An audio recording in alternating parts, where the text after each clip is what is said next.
जब वहाँ कोई नहीं था तभी ये लड़का अपने मरे हुए दादाजी की जेब में उनका फोन रख देता है और जब उन्हें दफनाया जाता है तो फोन भी उन्हीं के साथ चला जाता है। उस हादसे के कुछ दिनों के बाद उसे अपने दादाजी की बहुत याद आती है और अब ये भूतिया लड़का उसी फोन पर मैसेज करता है जिसे उसने दादाजी की जेब में रखा था। इसके बाद ये अपना फोन साइड में रखकर सो जाता है। अचानक तेज रोशनी होती है और बिजली कड़कने लगती है। मौसम बहुत अजीब हो जाता है, पर जब वो अगली सुबह उठा तो उसकी आंखें फटी की फटी रह गईं, क्योंकि उसके फोन पर उसी मैसेज का रिप्लाई था जो उसने दादाजी को किया था। लेकिन वो मैसेज कुछ अजीब था, जैसे कोई कोड वर्ड हो। वो तुरंत सीढ़ियों से नीचे जाता है और अपने पापा को वो मैसेज दिखाता है और कहता है कि दादाजी मरे नहीं हैं, चलो हम उन्हें वापस लेने चलते हैं। लेकिन उसके पापा को ये सब बकवास लगता है और वो उसे समझाते हैं कि ये कोई टेक्निकल प्रॉब्लम हो सकती है और वो इस पर ज्यादा ध्यान न दे। लेकिन उसे यकीन नहीं होता और वो अपने दादाजी को लेने उसी जगह पहुंच जाता है जहां उन्हें दफनाया गया था।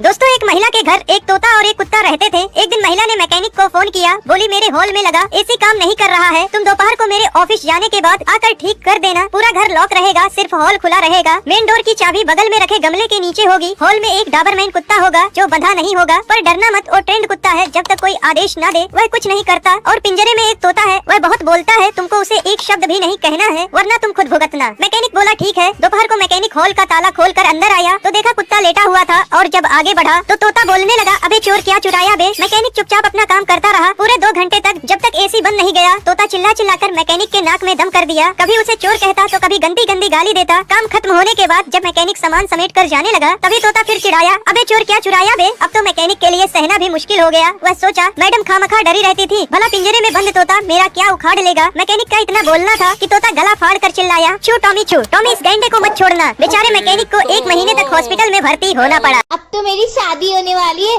वहाँ राज करूंगी राज।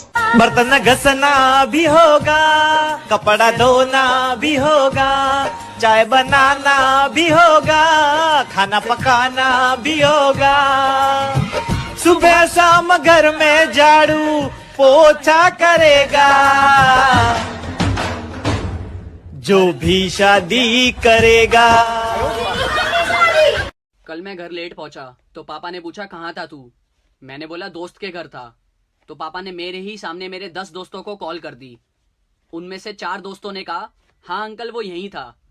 3 दोस्तों ने कहा कि हाँ अंकल वो अभी अभी गया है। 2 दोस्तों ने कहा अंकल वो हमारे साथ ही है, पढ़ाई कर रहा है, कहो तो फोन दूं उसे। और एक दोस्त ने तो सारी हदें ही पार कर दी, मेरी ही आवाज में बोला हाँ पापा बताओ क्या हुआ। कमीने दोस्त। खैर ये टीचर्स लोग, ये लोग तब तक मारते हैं बच्चे को जब तक बच्चा रोए नहीं। इसलिए लड़कियां तो मार खाती ही नहीं है, क्योंकि लड़कियों के पास कुछ ऐसा रहता है, इनबिल्ट रहता है इनके अंदर कुछ, कि ये विद इन अ सेकेंड आंसू निकाल सकती है। बेटा बेटा बेटा अभी तो मैं कुछ करा भी नहीं है। बेटा बैठ जाओ, चुपचाप जाओ, बैठ जाओ बैठ जाओ।